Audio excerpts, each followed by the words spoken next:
네, 첫인상은 5초 안에 결정이 난다라는 말이 있습니다. 그 짧은 시간에 어떻게 하면 참 좋은 인상을 남길 수 있을까 고민해 보면요. 역시나 하얗게 밝은 치아를 보여주는 그 미소가 아닐까 싶은데요. 하얗고 가지런한 치아가 첫인상을 크게 좌우할 수 있다는 그런 설문조사도 있다고 합니다. 네, 그런데 이가 고르지 못한 분들은요, 콤플렉스 때문에 웃을 때 손으로 입을 꼭 가리게 되고요. 네. 또 웃는 것 자체가 스트레스다라고도 호소도 하십니다. 일상생활에서 불편함이 이만저만이 아니라고 합니다. 네, TV 메디컬 약속 오늘 이 시간 여러분들이 잃어버린 그 미소를 되찾아 드리고자 합니다. 건강뿐 아니라 대인관계에도 영향을 주는 치아의 올바른 교정법에 대해서 알아보고자 합니다. 네, 도움 말씀 주실 치아 주치 모셨습니다. 치과 교정과 홍미희 교수님과 함께합니다. 안녕하세요. 안녕하세요. 치과 치료는 아주 오래전부터 행해져 왔지만 가지런한 치열은 비교적 최근까지도 타고난 이들만의 전유물이었다. 현대적인 치과 교정이 가능해진 것은 19세기 중반에 접어든 뒤부터였다. 먹는 그 과정에서 중요한 역할을 하는 것이 치아라고 할 때 치아의 기능이 아이의 성장과 관련이 돼 있다고 생각하실 수 있죠. 이제 그렇게 된다면 부정교합이 있어서 저작을 잘 못한다거나 내지는 또 저작이 잘 안 되는 부분으로 인해서 마음속 한쪽에 이제 그늘이 져 있거나 이런 부분들이 있을 수 있습니다. 그렇기 때문에 정도에 따라서 다르지만 저희들이 어린 시기에 교정 치료를 해주는 것이 나중에 성인이 되어서 사회생활을 하는데 큰 도움이 될 거라고 생각이 들고요. 치아 교정 최대의 단점은 불편함이 크고 시간이 오래 걸린다는 점인데 이런 단점들을 해결하고자 치아 교정 기술도 진화를 거듭하는 상황. 환자에게 자신 있는 미소를 되찾아주는 오늘의 주치. 치과 교정과 홍미희 교수와 함께한다.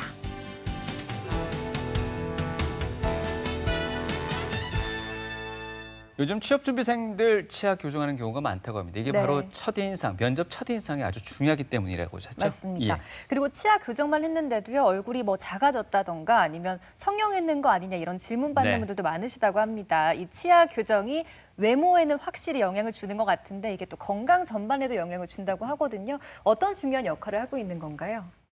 예, 치아 교정을 통해서 치아를 가지런히 하실 수 있고요. 치아를 담고 있는 주변의 악골 관계를 개선시킬 수 있습니다. 또한 악골 주변을 감싸고 있는 그 근육 그리고 연조직 이런 것들이 함께 새로운 평형을 찾게 돼서 본인 스스로 원하던 그 목표 지점에 도달했을 때 밝은 기분으로 살아가실 수 있죠. 그러니까 심리적으로도 그렇고 본인의 자신감들이 상승이 되시면서 보다 그 적극적으로 사회 활동을 하실 수 있는 그런 네. 효과까지 있게 됩니다. 네. 사실 어른이나 아이나 치과가 두려운 곳인 건 사실입니다. 그렇죠. 특히나 이 교정을 받게 되면 네. 시간도 상당히 오래 걸릴 수밖에 없는데요. 어떻습니까, 교수님? 치과 교정과에 내원을 하면 어떤 과정을 거쳐서 진단을 받게 되고 또 치료까지 이르게 되나요? 네, 치과 교정과를 내원하시게 되면요. 예. 첫 번째로 저희하고 간단한 검진과 그리고 상담을 하시게 됩니다. 네. 그 다음 순서로 저희들이 진단에 필요한 여러 자료들을 모으게 됩니다. 필요한 경우에는 그 CT까지 촬영을 하게 되고요. 그렇게 해서 저희들이 뒤에서 자료를 가지고 분석을 하고 거기에 맞는 치료 방법을 대안들을 몇 가지를 세워드립니다. 네. 그렇게 해서 다시 모여서 자료와 그리고 이제 상담을 하게 되죠. 본격적으로. 그렇게 해서 최종 결정을 내리시게 되면 치료를 시작하게 됩니다. 치료는 아까 말씀하셨던 것처럼 2년 내외로 길어지면 그보다 훨씬 길어질 수도 있죠. 그래서 그렇게 해서 치료가 끝나고 나면 이제 저희가 1년에 한 번 정도 정기 점검을 해서 치료의 결과가 안정적으로 유지되는지 확인해 드리고 그렇게 오랜 기간 동안에 이제 관계를 맺으면서 진행하는 겁니다. 진단이 필요한 이유는요. 예. 이제 내가 교정 치료를 하고 싶어서 왔는데 어떤 경우에는 해당이 되지 않는다. 내지는 왜 자료를 이렇게 복잡하게 모아서 당일로 시작을 하지 않고 뭐 약속을 몇 주 뒤로 다시 미뤄서 약속을 잡고 이런 것들이 궁금하실 텐데 네. 위에 보시면 이렇게 두 가지 모형이 있는데요. 예. 이 모형이 상당히 유사해 보이거든요. 어금니 닿는 거, 앞니 닿는 거 이런 게 유사해 보이는데 사실은 완전히 다른 환자의 모형이고요. 이제 저희들이 이제 엑스레이를 찍었을 때 이런 이제 그 저희들이 따로 이렇게 투사를 하게 되는데 이런 형태를 봤을 때 이제 저희들 눈에는 이제 큰 차이들이 보이기 시작을 합니다. 그러면 결과적으로 치료 계획이 달라지고 실제로 이 환자들의 얼굴은 요런 형과 요런 형으로 나뉘어서 이를 가지런히 하는 것 외에 이 친구 같은 경우에는 턱을 조금 발달시킬 수 있는 방향으로 치료를 해주고 이 친구 같은 경우는 더 나오지 않도록 유의하는 그런 치료 방법 이런 것들을 세밀하게 계획을 세워야 되기 때문에 진단이 필요하다고 말씀드릴 수 있겠습니다. 네. 성장기 아동의 치료가 반드시 필요한가라는 질문을 하시는 부모님들이 상당히 있으세요. 네. 나중에 커서 한꺼번에 하는 게 좋지 않을까요? 치료를 어렸을 때 하고 나서 나중에 또 해야 된다는 이야기를 들었습니다. 이러시는 경우들이 많으신데요. 성장기 아동의 교정 치료가 유리한 면은 반드시 그 시기에 본인이 가지고 있는 성장 방향을 저희들이 이용해서 치료를 할 수 있는 그런 영역이 있습니다. 그걸 성장 교정 치료라고 하는데, 예. 그래서 그런 경우에는 성인이 되어서 나타나게 되면 저희들이 박교정 수술, 이제 보통 양악 수술로 이해하고 계신 그런 수술로 바로 갈 수밖에 없는 경우들이 있습니다. 그런 경우에는 반드시 필요하시다고 볼 수 있고요. 또 하나는 어릴 때는 이 뼈가 자라기 때문에 저희들이 힘을 줘서 치아를 이동을 할 때 성인에 비해서 그 이동 속도가 한 4배 정도 빠르다고 보시면 됩니다. 그러니까 치료 기간도 짧고 느끼는 어떤 동통 이런 수준도 낮기 때문에 훨씬 유리한 면이 있습니다. 네, 사실 그 어른들이 생각하기에는요 성장 과정이기 때문에 아직까지 완성된 상태는 아니기 때문에 조금 더 네. 기다려줘도 되지 않느냐라는 네. 생각을 할 수도 있지 않습니까? 그 경우 따라 다른데요. 그런 완성되지 않은 것을 이용해서 저희들이 역으로 저희들이 원하는 결과를 얻을 수 있다는 거죠. 그다음에 성장이 다 완료된 뒤에도 할 수 있는 그런 교정 치료는 그럴 수 있다고 말씀을 드립니다. 아, 예. 그렇지만 자라는 동안에 할수록 유리하고 아까 말씀드린 것처럼 수술을 피할 수 있다. 예. 그러면 좀 적극적으로 권해드리는 편입니다. 예, 그 다음으로 이제 어른분들 오셔서 이제 그 젊은 분들도 있고요, 40대 넘어가시는 분들도 있고, 이제 최근에는 60대 넘어가신 분들도 이제 오셔서 내가 평생에 교정 치료를 받는 게 소원이었는데. 이제서 아이들 다 기르고 조금 마음의 여유, 경제적인 여유가 있어서 교정 치료를 받고 싶은데 가능한지 이런 걱정들을 하시는데 네. 언제든지 하실 수 있습니다. 물론 이제 연령 따라서 생물학적인 반응이 다르기 때문에 저희들이 치료 계획을 그에 상응하게 좀 조정을 해드리는 부분이 있지만 언제든지 오셔서 치료를 받으실 수 있다는 점 말씀드리고 싶습니다. 예. 교정 장치가 상당히 다양한데요. 이제 요즘에는 교정 장치 때문에 치과로 와서 또 그 궁금증을 풀고 싶어 하시는 분들도 많이 계세요. 광고도 그렇고 지인들이 어떤 장치를 써서 교정하는 걸 봤을 때 나도 그걸 하고 싶다 이런 이제 생각들이 드시는데 네. 본인에게 적합한지 그 부분을 제일 궁금해 하시는데 그건 이제 진단 과정을 거쳐서 저희들이 설명을 드리게 되고 기본적으로 이 앞쪽에 이제 여러 가지 교정 장치가 있지만 다 쓰임새가 천차만별이고요. 네. 그다음에 어떤 장치를 쓰게 될 때는 뭐 이걸 써도 무방하고 저걸 써도 무방하면 그렇게 말씀을 드립니다. 단지 기호의 문제, 선호의 문제라고 하면 그냥 본인이 선택하시는 게 가장 좋으시고 저희가 특별한 이유가 있어서 어떤 장치를 권해드릴 때는 그런 배경이 있다는 걸 또 설명을 드립니다. 네. 여러모로 이제 치아 상태에 따라서 교정기가 선택이 되겠지만 일정 부분 환자의 취향에 따라서 교정기의 형태 또한 선택이 가능하다 정도로 네. 이해도 되겠습니까? 네, 맞습니다. 예. 예. 자, 그리고 부정교합으로 한번 이야기 넘어가 보겠습니다. 네. 이걸 개선하려고 교정 치료하는 분들 꽤 많으신데요. 이게 위 아래 턱을 다물어야 할 때 제대로 맞물리지 않는다면 이게 구강 건강뿐만이 아니라 턱 관절에도 문제가 네. 크게 생긴다고 합니다. 이렇게 턱 관절 있는 분들 이 교정 치료할 때 뭐부터 일단 완치를 해야 될까요? 턱 관절과 이 교정 같이 또 할 수 있는 건지 궁금합니다. 이제 많은 분들이 이제 치과대학병원에 교정 치료를 받으러 오실 때는 사실은 턱관절 질환을 함께 갖고 계신 분들이 오시게 됩니다. 이제 아무래도 일반 교정 치료보다는 조금 어려움들이 많이 있기 때문에 의뢰를 받게 되는데요. 그래서 저희 같은 경우에는 그 턱관절만 보는 구강내과 그리고 외과적으로 접근해야 할 경우에는 구강아간면외과와 협진을 하게 되는데 일단 저희가 의뢰를 드려서 그쪽에서 객관적으로 평가를 해주시고 교정하는 데 무리가 없다는 평가가 내려지시면 저희와 다시 상담을 하시게 되는데 치료를 하기 전에 선행되어야 될 문제는 본인이 갖고 있는 턱관절 질환의 정확한 진단을 받으셔서 거기에 맞게 뭐 스플린트 장치라든지 아니면은 물리치료라든지 아니면 투약 이런 것들 내지는 뭐 수술이 필요하신 분들은 그 원인 제거를 좀 하고 오셔야 됩니다. 그 어릴 때 교정 치료를 받았던 분들 중에 끝나고 나면 유지 장치를 잠깐 말씀을 드렸는데 유지 장치를 잘 끼셔야 하거든요. 그런데 이게 뭐 사회생활을 하시고 바쁘시다 보면 그렇게 순간 못 끼게 됐는데 유지 장치가 맞지 않아서 그 이후로는 끼지 않으시는 경우들이 있으세요. 이제 이런 경우에 가지런했던 치아가 유지가 되지 않고 이제 다시 비뚤어지거나 회전이 일어나게 되면 재교정을 받기 위해서 오시게 됩니다. 이제 이런 분들 경우에는 그 정도가 심하지 않으시고요. 한 번 교정 치료를 받으셨기 때문에 이제 쉽게 적응하시고 그리고 치료가 끝나고 나면 내가 세 번째 교정은 하지 않으리라는 마음 때문에 유지 장치도 훨씬 잘 끼시고 계십니다. 네. 아까 말씀드린 것처럼 원래는 교정 치료를 잘해서 이렇게 모아주셨는데 다시 벌어진 거죠. 네. 그럼 이제 내원을 하시게 돼서 다시 모아드리고요. 이게 유지 장치이긴 합니다. 투명 유지 장치, 가철식 유지 장치, 그다음에 이렇게 안쪽으로 혀 안쪽으로 고정식 유지 장치인데. 요거는 활용해서 저희가 조금 요것도 치료를 해드릴 수가 있습니다. 치료를 한 이후에 유지장치로 활용하실 수 있고 마찬가지로 이렇게 묶어놨을 때 다시 벌어질 확률이 적기 때문에 유지장치로 활용하실 수 있습니다. 어떻습니까? 이 환자분처럼 재교정이 필요한 경우가 네. 많이 발생하나요? 어떻습니까? 교정치료를 하셨던 분 중에 재치료율은 한 15%에서 20% 개인적인 사정 네. 내지는 뭐 아까 말씀드렸던 것처럼 유지 장치를 잃어버려서 뭐 이런 분들이 있으십니다. 네. 네. 그래서 교정 치료는 부종교합이 있다고 그래서 반드시 받아야 하는 치료는 아닙니다. 부종교합이 있는데 내가 이걸 고치고 싶고 개선하고 싶다는 어떤 마음의 준비가 되셨고 그다음에 실질적으로 한 달에 한 번씩은 내원을 하셔야 되기 때문에 거기에 대한 시간적인 또 이런 여건들이 형성이 돼 있으실 때 받으실 수 있습니다. 이거는 국민건강영양조사라는 조사에서 나온 건데요.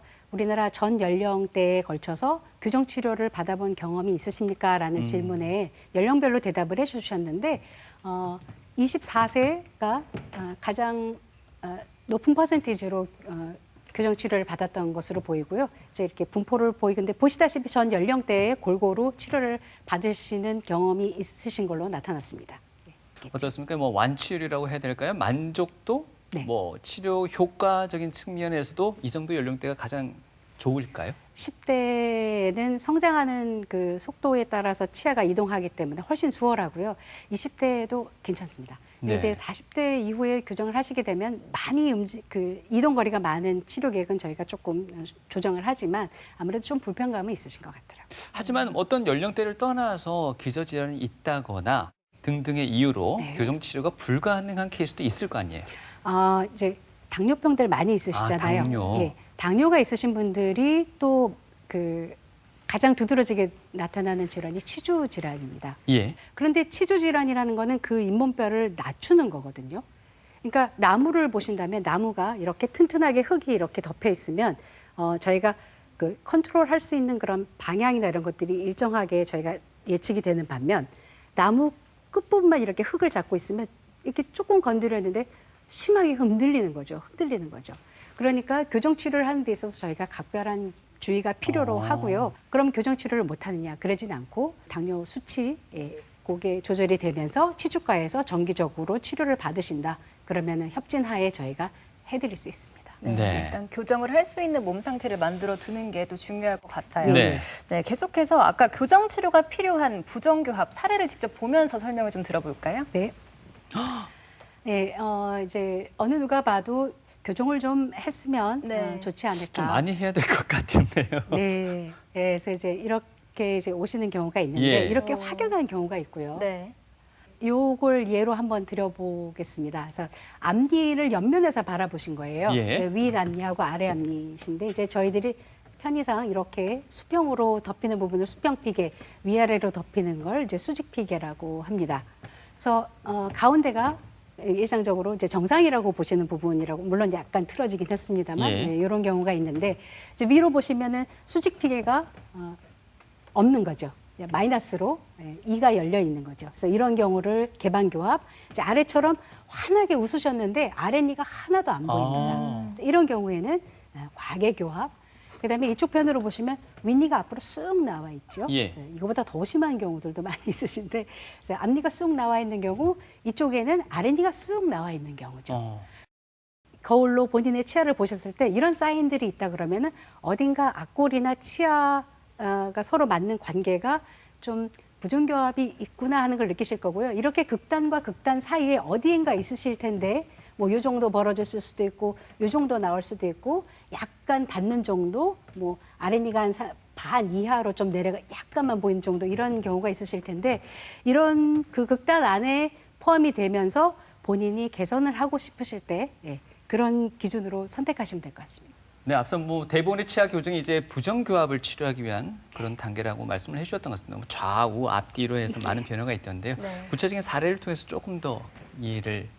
예, 교과서에 실린 이상적인 옆모습과 치아의 배열 상태라고 나와 있는데요. 누구나 네. 이렇게 똑같은 얼굴과 똑같은 치아를 가질 수는 없죠. 이제 그렇지만 직전에 보여드린 것처럼 어떤 이상적인 교합 형태가 있다고 하면 거기에서 약간의 변이를 허용하는 정상교합 범주 안에 있고요. 네. 이제 정상교합을 벗어나서 아까 사진에서 보셨듯이 교정 치료가 정말로 필요하겠구나. 이제 이런 범주에 들어가는 분들이 부정교합 범주에 있다고 생각하시면 되겠습니다. 그러면 도대체 정상은 뭐냐? 아까 아이디어란 건 잠깐 보여드렸지만 정상적인 구치부 교합 관계를 제일 먼저 저희가 확인을 하게 되는데요. 여기 보시면 첫 번째 어금니가 있습니다. 6세 때 나게 되는데 첫 번째 어금니의 윗니의 뾰족한 부분과 아랫니의 오목한 부분이 맞아떨어질 때 이거를 정상교합 관계라고 저희들이 보고 있습니다. 예. 그래서 보시면은 세 분이 이제 그 대표적인 얼굴로 보실 수 있는데 네. 일단 조화로운 안무를 보이고 여기는 아래턱이 좀 들어가 있고 여기는 아래턱이 좀 나와 있습니다. 네. 아까 말씀드린 것처럼 위 첫 번째 어금니가 아래 첫 번째 어금니의 오목한 부분에 잘 맞는지 두 번째 같은 경우에는 아래 어금니가 안쪽으로 들어간 거죠. 마지막으로는 아래 어금니 첫 번째 어금니가 앞으로 좀 나와 있는 경우입니다. 그래서 저희가 물론 이상적인 교합이나 정상 교합도 클래스 1에 그 구치부 관계를 갖지만 이제 이렇게 되면서 다양한 치아들의 부정교합이 나타나는 걸 클래스 1, 1급 부정교합, 두 번째를 2급 부정교합, 세 번째를 3급 부정교합 이렇게 부르고 있습니다. 이제 이 환자분 같은 경우에는 옆모습을 보시면 가운데 옆모습을 보시면 위아래 봐서 특별히 문제가 없어 보이십니다. 예. 조화로운 모습을 보고 계시고 여기 이제 표시가 되어 있긴 한데 위에 뾰족한 어금니의 뾰족한 부분과 아래 오목한 부분이 잘 맞고 계세요. 1급이시죠. 구치구 관계는. 근데 이분의 이제 치아를 살펴보시면 웃을 때 이 치아가 너무 작아 보이는 거예요. 네. 예, 이쪽에 이렇게. 그래서 본인은 알고 있으니까 크게 웃지를 못하시는 거예요. 그러니까 아래는 치아가 안으로 하나 들어가 있습니다. 그래서 이런 경우에는 이제 저희가 분류하기를 1급 부정교합으로 분류를 하는 거죠. 교수님 어떻습니까? 이게 부정교합이 선천적인 경우가 많습니까? 아니면 후천적 경우가 많습니까? 혼재되어 있다고 생각하시면 되고요.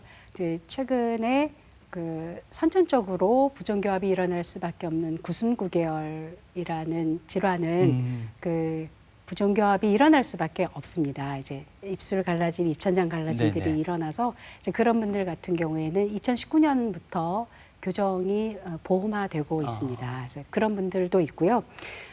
그 외에도 많습니다. 선천성 기형 같은 경우에는 어쩔 수 없이 이 두개골부터 앞골에 여러 그 다른 그 증상들이 동반되기 때문에 부정교합이 수반이 되고요. 이제 그런 경우에는 저희들이 조금 더 그 이제 오래된 치료, 오랫동안 교정 치료를 해서 도와드릴 수 있고 그렇지 않고 혀나 아니면 그런 후천적으로 일어난 요인들에 의해서도 사실은 발병을 하고요. 충치에 의해서도 네. 본인들이 이제 뒤에 설명이 나오겠지만 충치에 의한 것도 후천적으로 생길 수도 있고요. 혼재되어 있다고 보시면 됩니다. 네. 일단 치아 개수 문제로 생기는 건 네. 선천적인 걸로 봐야 그렇죠. 되는 거겠죠. 네네. 그것도 한번 자세하게 네네. 설명 들어볼까요? 대문니 사이에 지금 이 하나가 더 보입니다. 예. 그래서 이렇게 과잉치가 이게 이제 호바라는 부위인데 이렇게 정중 과잉치가 이렇게 나오는 경우가 있습니다. 예. 그다음에 이제 아래도 보시면 치아 개수가 이렇게 사전치가 있고 그다음에 견치, 그다음에 소구치가 있고 대구치로 넘어가는데 안쪽에 하나씩 더 여분으로 갖고 계신 분들이 있습니다. 예. 그래서 이런 경우에는 사실은 뽑고 공간을 모아드리는 교정 치료를 해야 되고 여기도 뽑고 배열을 도와드려야 됩니다. 치아 결손의 경우는요? 이제 요 모양 중에서 혼자 뿌리가 짧은데 여기 아래에 사실은 요 치아와 모양이 같은 이렇게 그 속우치가 하나 더 있어야 되는데 치아가 없는 거죠. 그래서 이 치가 일단은 대체하고 있습니다만 치아가 없는 경우 이제 이런 경우에 본인의 상황에 따라서 요거를 뽑고 임플란트를 하실 수도 있고 어금니를 당겨와서 요 공간을 메워드릴 수도 있고요. 이제 오래 쓰실 수 있는 확률이 20살 넘어서까지 요런 정도를 갖고 있으시면 좋은데 이제 그 높이가 안 맞게 되거나 아니면 뿌리가 점점 짧아져서 탈락하시는 경우들이 있죠. 네. 예, 이제 미은이도 치아가 없으시더 대문이 다음에 바로 송곳니로 넘어가시죠. 예. 구강 안에서는 볼 때 아까처럼 딱 나 과잉치예요 하고 보여주면 좋은데 없거든요. 예, 없는데 벌어져 있잖아요. 네. 예. 예. 그래서 검사를 반드시 해보셔야 되는 이유가 이렇게 보면 과잉치가 있습니다. 예, 이렇게. 예. 그래서 이제 학교를 들어갈 연령이 되면 6세, 7세 때는 이렇게 파노라마라고 하는 엑스레이를 보통 주기적으로 다니시는 치과나 아니면은 이제 뭐 소아치과 이렇게 가셔서 한번 찍으시고 그다음에 전체적으로 치아 개수나 아니면 발육 상태나 아니면 그 충치 여부 이런 것들을 확인하셔서 향후 발생될 수 있는 것들을 예방하시는 게 좋을 것 같습니다. 예, 이제 마찬가지로 보기에는 결정적으로 내가 이가 안 난 건지 없는 건지 모르시는 분들이 있어요. 예, 그래서 여기도 마찬가지로 이제 치아 개수를 가운데에서 대문니, 옆에 니, 송곳니 이렇게 보이시는데 여기는 대문니 다음에 이렇게 이제 진행이 되고요. 여기에 요 치아 같은 치아가 하나 더 있어야 됩니다. 있는데 없으신 거예요. 예. 예, 여기도 아래도 없고 그래서 이렇게 치아 결손을 꼼꼼하게 확인을 해보셔야 됩니다. 네. 아래 앞니가 없는 경우도 수월찬이 있습니다. 이런 부분 때문에 입을 아까 말씀하신 것처럼 손으로 가리고 이제 조금 본인이 인지를 하고 있기 때문에 이런 부분을 해결을 해드리기 위해서 공간을 만들거나 아니면 공간을 없애드리거나 공간을 만들어서 가치를 성인이 돼서 임플란트 할 때까지 사용할 수 있도록 도와드립니다. 인구 한 1% 정도밖에 이런 일이 없긴 한데 양쪽 송곳니가 다 없으신 분도 있으십니다. 교정적으로는 저희가 해결해드리는 부분들은 이제 송곳니 대신 이제 작은 어금니 속우치들을 앞으로 당겨서 공간을 메워드리기도 합니다. 네. 네. 예, 한쪽 앞니가 없는 사례인데요. 아까 이제 말씀드렸다시피 제가 대문니 2개가 짝이고요. 예. 그다음에 송곳니가 짝인데 이쪽은 짝꿍이 없죠. 아하. 예. 그래서 이런 경우에 그 송곳니에서 송곳니까지 예. 이렇게 6개 육전치라고 저희가 부르는데 사람이 웃을 때 이렇게 무의식적으로 6개 치아가 갖고 있는 그런 이제 스마일 라인 이런 것들을 이제 갖고 계신데 네. 딱 봤을 때 비대칭이잖아요. 한쪽은 예. 있고 한쪽은 없고. 그래서 이런 경우에 다양한 치료법이 있게 되는데 이제 저런 경우에도 벌려서 임플란트를 넣으시도록 해드리거나 아니면 양쪽을 똑같이 이제 치아를 발치를 하고 이제 송곳니를 앞으로 당기거나 이제 경우에 맞게 저희가 치료 계획은 세워드리고 있습니다. 제가 아까 잠깐 말씀드렸던 이제 9승9개월 환자들의 사진인데요. 이제 9승9개월 환자들 같은 경우에 교정이 꼭 필요합니다. 교정이 꼭 필요한 이유가 이쪽 부분에 이제 뭐 수술을 하셔서 지금은 표시는 안 났지만 여기에 이제 치조골에 이렇게 열기가 생겨서 여기에 나야 하는 치아들이 결손이 되고 대신에 과잉치들이 안쪽에 생기는 경우가 상당히 많습니다. 이제 여기도 그렇고요. 그래서 필요한 치아가 없고 저희가 유용하게 사용하지 않을 수 있는 과잉치들이 있기 때문에 그거를 잘 배열을 해드려서 식사를 잘 하실 수 있도록 도와드려야 됩니다. 또 다른 전신적인 질환으로 외벽 이형성증도 마찬가지로 한두 개의 치아가 아니라 다수의 치아가 결손되는 그런 영향을 보이고 있습니다. 네. 그다음에 쇄골 두 개 이형성증이라고 해서 이제 특징적으로 여기 쇄골 발달이 좀 안 돼서 이런 자세를 취할 수가 있는데요. 치아 맹출의 장애가 많고요. 여기도 매복치가 많고 그다음에 요것들을 이제 하나하나 꺼내거나 제거를 해주는 교정 치료를 같이 병행을 해드려야 됩니다.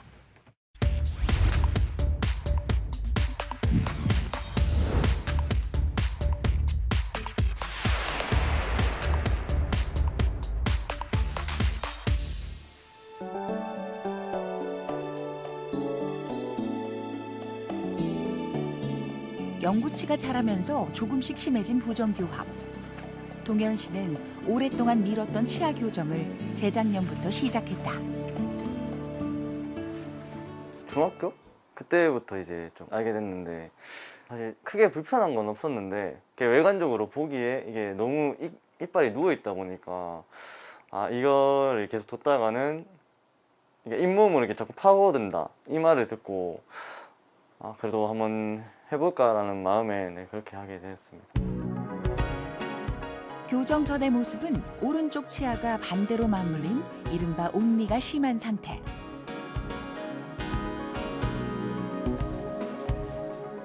이를 바로잡기 위해 교정 장치와 마이크로 임플란트를 함께 사용. 반대로 맞물려 있던 치아의 배열을 정상적으로 만들어 주었다. 교정을 진행하면서 기존에 있던 얼굴 비대칭도 함께 개선됐다. 남들은 이제 고기 먹을 때나 할 때 이런 거 신경 안 쓰고 그냥 먹는데 저는 어느 정도 이게 제재가 있다 보니까 계속 끼는 것도 그렇고 이제 제일 큰 거는 양치 도구를 계속 들고 다녀야 되는 그런 불편함이랑 제가 껌을 정말 좋아하는데 이거를 지금 몇 년 동안 못 씹으니까 그게 좀 살짝 단점인 것 같습니다. 최근에는 이런 전통적인 치료법의 불편함을 개선하고자 다양한 디지털 기술도 접목됐다. 이러한 시도는 치과 교정학의 패러다임의 변화를 가지고 왔다. 예전에 치과에 오면은 본을 뜬다고 하시죠. 인상을 이제 차르 고무 같은 걸로 이에 틀을 뜨게 되는데 이제 이런 것들이 그 스캐너라는 장비에서 치아 형태 그리고 위치 정보들을 인식을 하게 됩니다. 그래서 이것들이 저희들이 디지털 정보이기 때문에 이것을 컴퓨터로 불러들여서 저희들이 치료 계획을 수립할 때, 또 치아 이동을 시뮬레이션 할 때, 또 악교정 수술을 할 때 턱의 위치를 시뮬레이션 하는 그런 여러 가지 정보로 활용이 되고 있습니다. 그래서 더더군다나 이제 그 진단과 치료 계획 수립뿐만이 아니라 치료 장치를 만드는 데에도 반영이 되고 있어서 저희들이 보다 개인의 맞춤형인 장치를 만든다거나 아니면은 그 기존의 전통적인 방법 이외에 다른 것들을 시도할 수 있는 그런 그 기반이 되고 있습니다. 덕분에 현재의 교정 치료는 조금 더 시각적으로 환자가 이해하기 쉬워졌고 치료의 목적과 목표에 따라 편리함과 효율성을 환자가 선택할 수 있는 다양한 방법도 제시되고 있다. 기존에 쓰던 고정식 교정 장치는 저희들이 컨트롤을 할 수 있기 때문에 좀 수월한 면이 있는데 환자분 입장에서는 좀 그 음식물도 많이 끼고 그 이제 힘이 가해지는 걸 본인이 통제를 못 하시니까 힘든 부분도 있습니다. 근데 그런 반면 이제 저희가 새롭게 이제 요즘 소개되고 있는 이제 그 본인들이 넣었다 뺐다 할 수 있는 장치 중에 하나의 유형이라고 보시면 되는데 그걸 투명하게 만들어서 거기에 조금씩 변형된 틀을 넣어서 이를 이동을 시켜드리는 건데 일단은 본인들이 직접 끼셔야만 치아가 이동된다는 단점이 있습니다. 그래서 본인들이 원하시더라도 그 내가 반드시 내 치아를 고르게 만들겠다는 강한 그런 어떤 결심이 있으셔야지만 투명 교정 장치의 효과가 나타난다는 것이 가장 큰 단점이기는 합니다. 근데 그렇지만 브라켓이라든가 이런 기존의 장치에 비해서 음식물이 끼지 않는다는 장점, 그 다음에 탈부착이 용이하시다는 장점, 그런 것도 장점으로 보실 수는 있겠죠. 이제 거의 막바지에 접어든 교정 치료. 앞으로는 활짝 웃을 날이 가득할 것만 같다. 오늘 고기, 스테이크 이런 걸 좀 이렇게 더 이빨 교정 빼는 그 순간에 느끼고 싶고 그다음에 입꼬리 같은 게 이렇게 막 삐뚤다 보니까 그런 게 살짝 콤플렉스라 해야 되나? 그런 게 있었는데 그게 딱 맞춰지니까 활짝 웃는 것도 지금 많이 솔직히 한 번씩 연습하긴 하는데 그것도 교정 치료 딱 하면은 바로 이빨 딱 드러내면서 웃고 싶은 게 제 그거입니다. 얼굴 비대칭을 동반한 부정교합 사례 만나보셨는데요. 환자분께서는 앞서 그 마이크로 임플란트 치료 받으셨다고 말씀하셨습니다. 네, 뭔가 네. 미세한 임플란트 정도로 이해하면 될까요? 작은 나사못을 예. 활용을 해서 마치 배를 그 항구에 걸 때 걸어두는 그런 역할들을 한다고 생각하시면 되는데 입안에 나사못을 받는다고 하면은 이제 예. 다들 걱정을 하시잖아요. 그렇죠. 그래서 물론 마취를 하고 진행을 하고 6mm 그 뭐 1.2mm 정도의 폭경이기 때문에 상당히 작지만 작은 것에 비해서 저희들이 그 여러 가지 유용한 그 치아 이동을 진행할 수 있습니다. 마이크로 임플란트 때문에. 그러니까 수술로 해결해야 될 많은 부분들이 일정 부분 마이크로 임플란트를 통해서 저희가 수술의 필요성을 줄여드리기도 하고요. 예전에는 가능하지 않았다고 생각했던 여러 가지 치아 이동들이 가능하게 되었습니다. 예. 네. 좀 앞서 저희가 이야기 나눴던 부분 계속해서 한번 이어가 볼 겁니다. 부정교합을 이루는 그 사례들 보면서 한번 이야기를 이어갈까요? 네. 이제 치아 모형에서 이쪽에 아래 보시면 이게 치아 사이즈가 갑자기 크게 커지는 걸 보실 수 있습니다. 네. 치아 두 개 같이 묶여져 있는 상태인데요. 좌우 위아래가 균형이 맞아야 되는데 치아 사이즈 때문에 이제 부정교합이 나타나게 됩니다. 그 반면 이제 작은 치아, 아까 이제 첫 번째 보여드렸던 여자 환자분의 경우인데 여기도 보시면 딱 사이즈가 차이가 나시죠? 네. 이렇게 되고 가운데는 벌어져 있고요. 물론 이제 잇몸도 이분은 좀 안 좋습니다.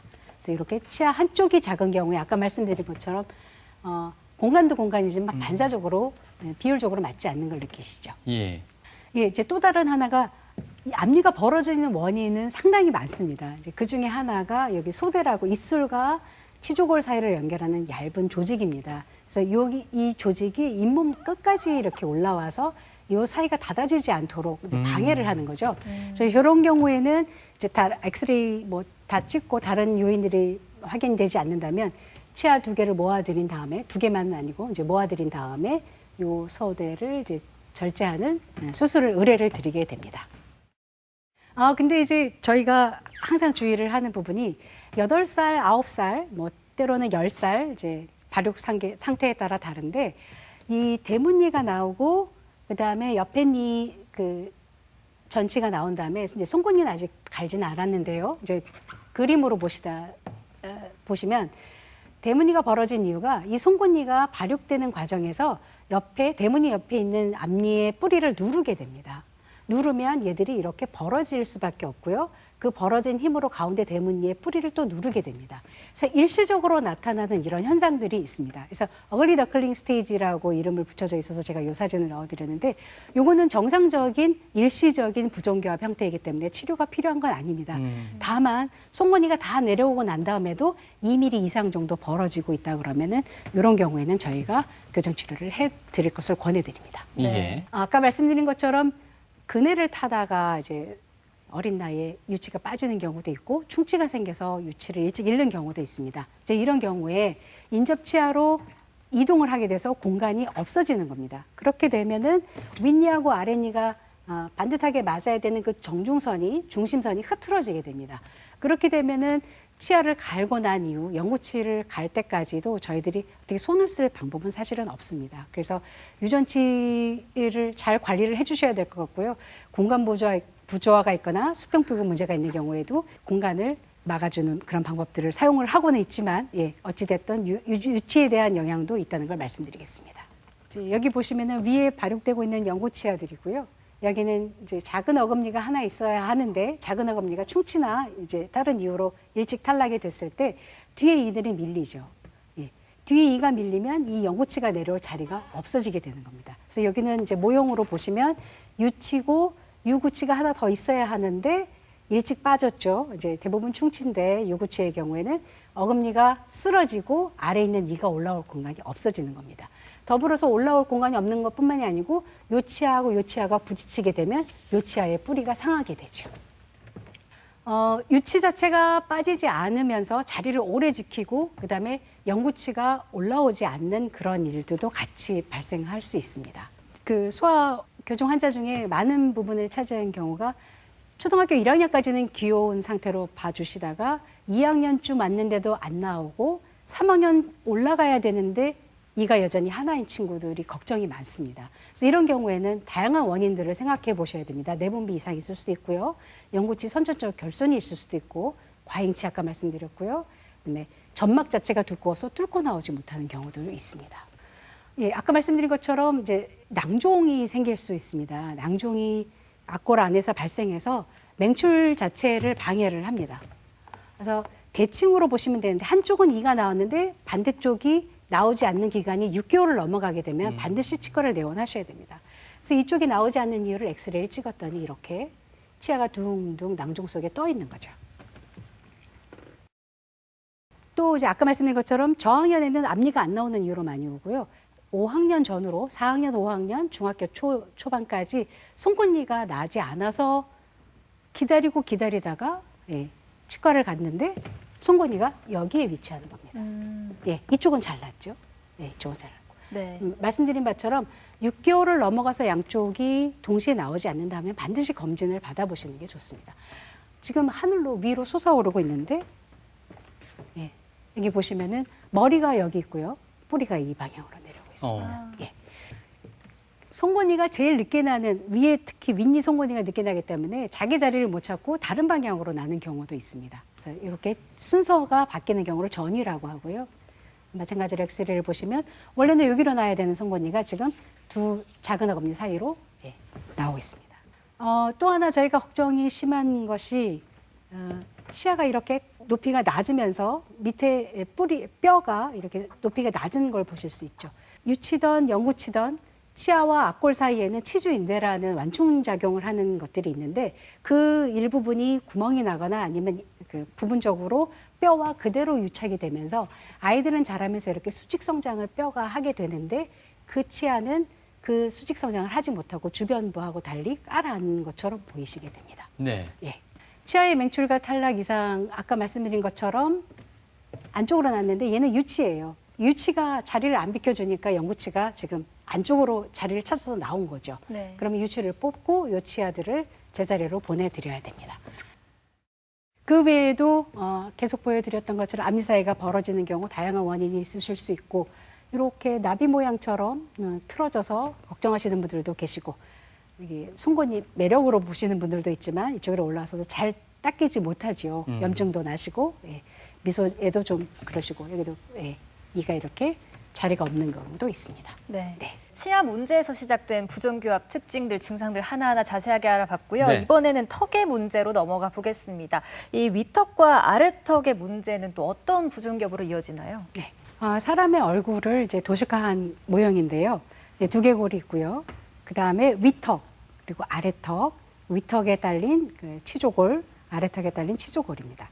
그래서 아이디얼하게는 이상적인 관계는 이런 관계를 할 수 있는데 앞니가 튀어나온 분들 경우에 위턱은 제자리에 있는데 위턱을 담고 위턱에 달려 있는 이 치조골이 앞으로 나와 있는 분들이 있습니다. 그래서 이런 분들 같은 경우 또 아래턱이 뒤로 쑥 들어가 있는 분들 같은 경우에 어떻게 보면 다 2급 부종교합으로 보실 수는 있지만 원인이 다른 거죠. 원인이 다른 2급 부종교합에 대해서는 이런 경우는 발치를 좀 생각할 수도 있고 이런 경우는 성장기라면 저희들이 아래턱을 좀 자라게 할 수 있는 장치, 기능성 장치들을 사용할 수 있고 어른이라면 이제 수술을 활용해서 앞으로 조금 턱을 이렇게 나오도록 도와드릴 수 있고 아래턱이 나오고 아래 치아들이 바깥으로 나와 있는 경우에도 저희들이 수술 같은 경우를 그러니까 성장의 경우에는 더 잘할 거기 때문에 위턱을 오히려 상대적으로 앞으로 끌어내서 맞춰드린다거나 아니면 성인이 되었다면은 아래턱을 잘라서 넣는 수술 같은 걸 고려를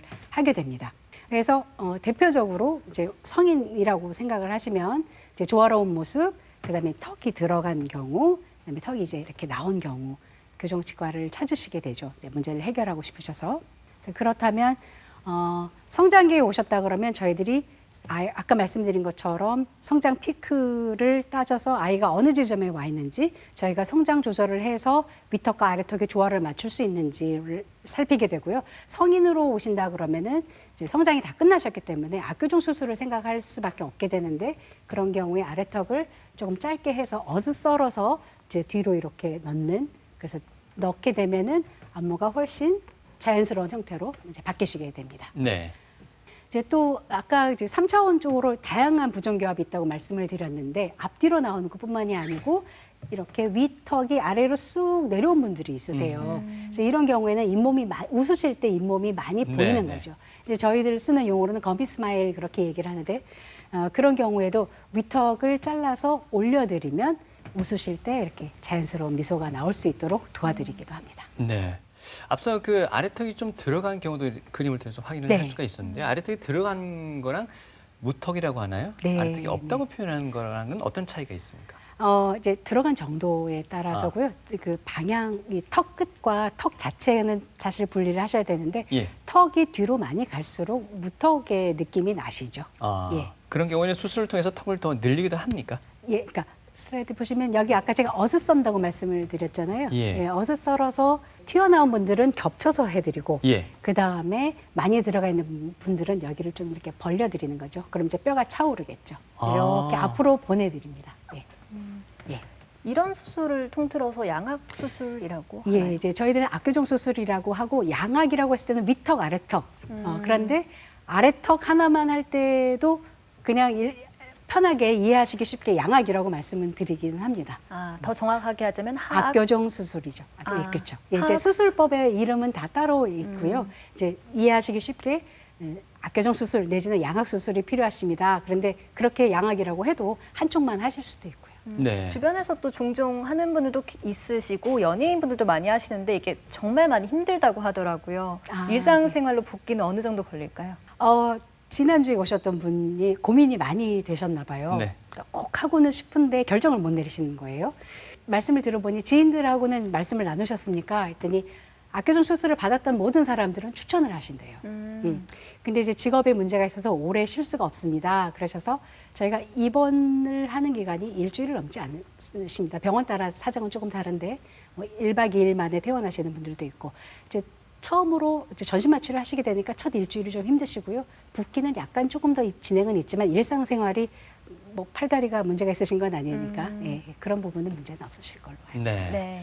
저희가 지금까지 이제 뭐 치아 네. 그리고 턱의 어떤 이상에 의해 발생하는 부정교합에 대해서 설명을 주셨던 것 같습니다. 그런데 이 잘못된 습관을 통해서도 부정교합이 또 발생할 수 있다고 하는데 이런 사례가 많습니까? 어릴 때 아기 때 우유를 먹을 때 예. 이렇게 침을 삼키는 습관하고 치아가 생기면서 음식이나 그 침을 삼키는 습관이 바뀌어야 되는데 그런 전이가 일어나지 않는 경우에 그 앞니 사이로 혀가 나오게 됩니다. 그럼 혀가 나오기 시작하면은 이가 벌어졌기 때문에 혀가 나오는 건지 혀가 나오기 때문에 이가 벌어지는 건지 구분은 정확하지 않지만 앞니를 닫아드리는 치료를 해도 혀의 습관이 교정이 되지 않으면 재발이 될 수밖에 없습니다. 그래서 그런 치료를 할 때는 일단 습관 교정을 먼저 해드리게 됩니다. 네. 그래서 이런 장치들을 쓰게 됩니다. 그래서 이쪽에 이제 혀나 아니면 또 손가락이 들어가는 친구들도 있습니다. 그래서 오래 손가락 빠는 친구들은 대입 때까지 몰래 이제 밤에 빨기도 하는데 저희가 오면 첫날 이제 그 치아 형태를 보고 손가락을 빠는 습관이 있겠다 싶으면 이제 넌지시 손을 한번 보기도 하고 아이하고 따로 얘기하고 부모님하고 따로 얘기도 하는데 본인이 원해서 고칠 수도 있지만 부지불식간에 하는 일이기 때문에 도움이 필요합니다. 네. 그런 경우에는 이야기를 나눠봐서 이게 본인이 벌 받는 거라는 느낌이 날 수가 있거든요. 장치 모양이 조금 약간 예. 그래서 이제 양해를 구하고 본인의 의지가 있으면 이런 장치를 써서 도와드리고 그다음에 혀를 훈련을 시킬 때는 이제 이쪽 안쪽에 놓고 이렇게 돌돌돌돌 돌아갑니다. 이제 아이들 그 뭐 장난감처럼. 네네. 그래서 보통 이런 습관이 고쳐지는 데는 한 9개월 평균. 그러니까 더 오래 걸리시는 분도 있고 좀 일찍 고치시는 분들도 있는데 예.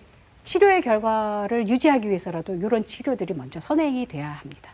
이제 저희가 또 구내 장치를 사용하는 다른 이유들이 이렇게 이분도 아래턱이 뒤로 가 있으시니까 2급 부정교합이신데 치료를 해드리고 싶은데 아랫니 아까 보신 것처럼 아랫니가 하나도 보이지 않고 더더군다나 바짝 붙어 있잖아요. 그래서 장치를 넣을 수가 없습니다. 교정 치료를 해드리고 싶어도.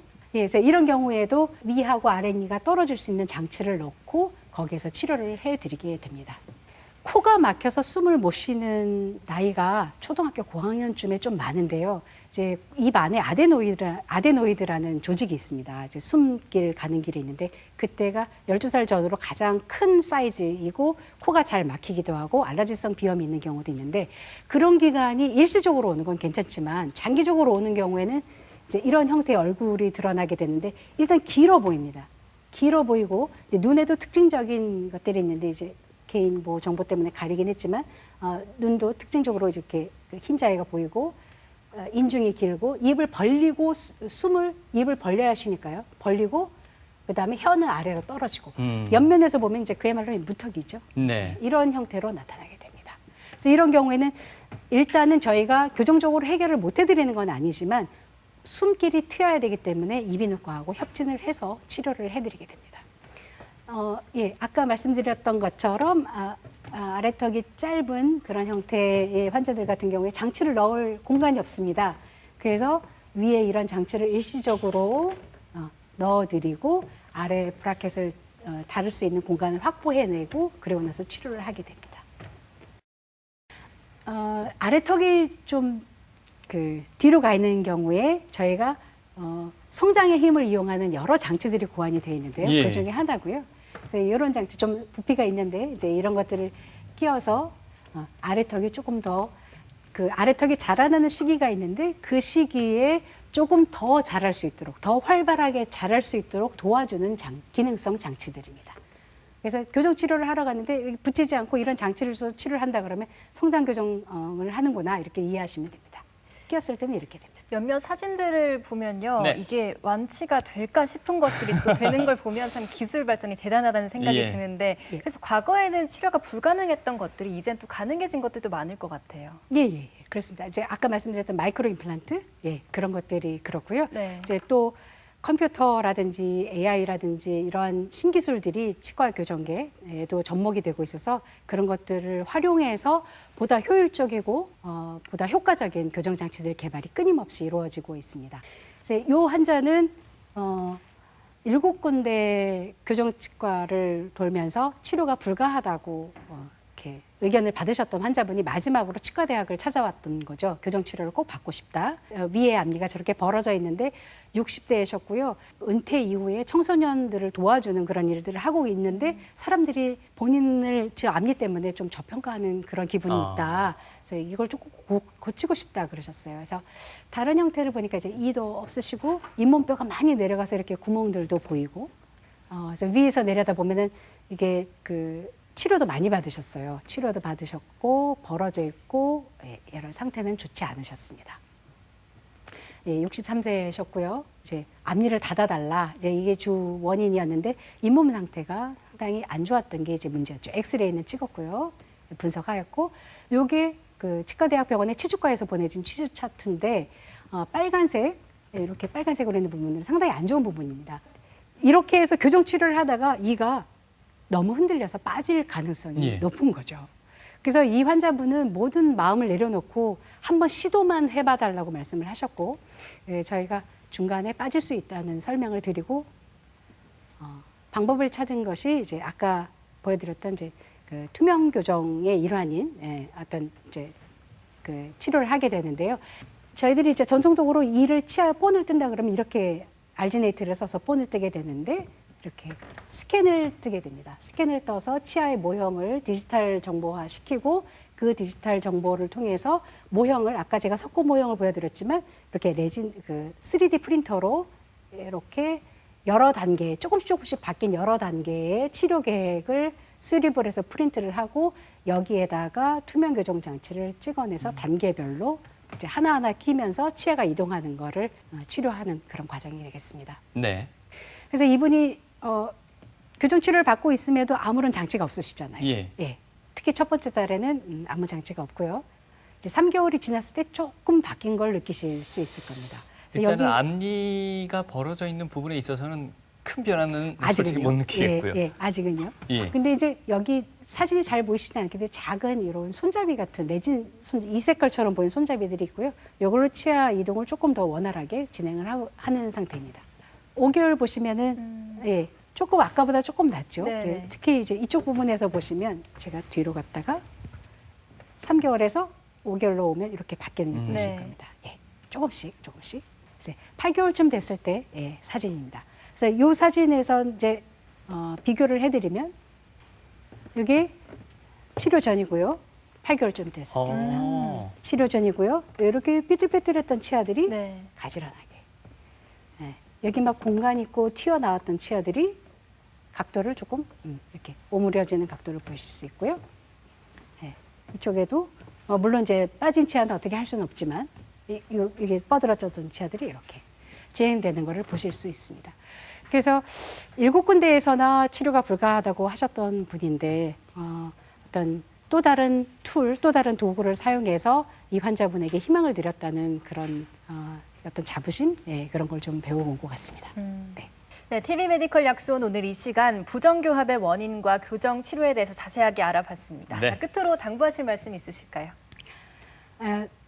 말씀드렸던 것처럼 부정교합은 반드시 치료를 받아야 하는 건 아니지만 본인이 원하고 선택적으로 식이 조절도 가능하시고 치료 방법도 선택적으로 하실 수 있는 친근한 치료라는 걸 꼭 말씀드리고 싶습니다. 네.